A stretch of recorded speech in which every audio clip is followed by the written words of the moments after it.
In the little town of Fern Hollow, where the moss glowed softly at night and the lantern bugs floated through the trees like tiny stars, there stood a curious little cottage at the end of a winding pebbled path.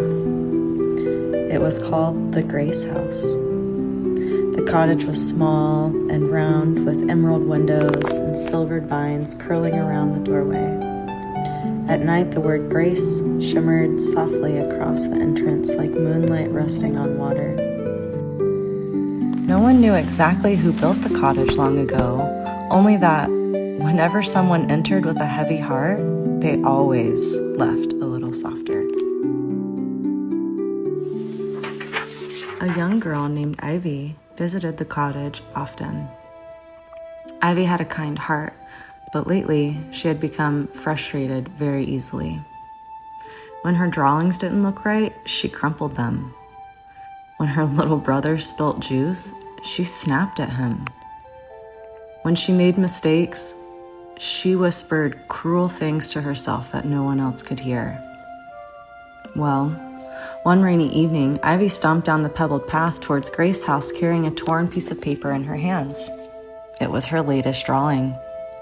Ruined, at least that's what she believed.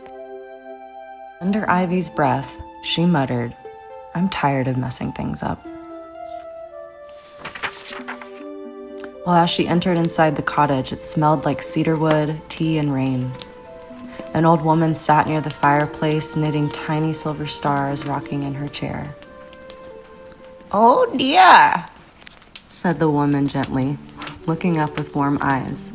"Sounds like your heart could use a little grace tonight." Ivy frowned. What even is grace? The old woman smiled softly, pointing towards the glowing word above the doorway. "Grace," she said. "It is what we give when mistakes happen." Ivy crossed her arms. "You mean forgiveness?" "Sometimes," the woman said. "But grace is even bigger than that." She stood slowly and walked to a shelf filled with crackered teacups. Each one had been carefully repaired with shimmering silver lines. Thoughtful intention. "Grace," the old woman explained, "is understanding that being imperfect does not make something unworthy of love." Ivy stared quietly at the cups. "They're broken," she whispered. "Yes," said the woman, "and still beautiful." Rain tapped softly against the windows, and the old woman handed Ivy a tiny lantern. "Come," she said. "The house would like to show you something." The lantern glowed pale green as they walked down a spiral hallway Ivy had never noticed before. At the end stood a small wooden doorway. When Ivy went to open it, she gasped. Inside floated hundreds of glowing moments like fireflies. At first, it would be a little boy dropping a birthday cake. Then a mother burning dinner and laughing anyways. A girl tripping during a dance recital, and then someone crying after making a mistake, and then someone trying again. "What is this place?" Ivy whispered. "The Room of Grace," the woman said.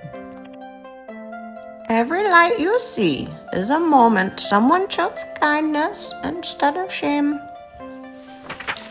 Ivy watched one glowing memory drift closer. It was her little brother spilling juice earlier that week. She saw his frightened face again. She saw herself yelling. She saw how small she became afterwards. Tears began to fill her eyes.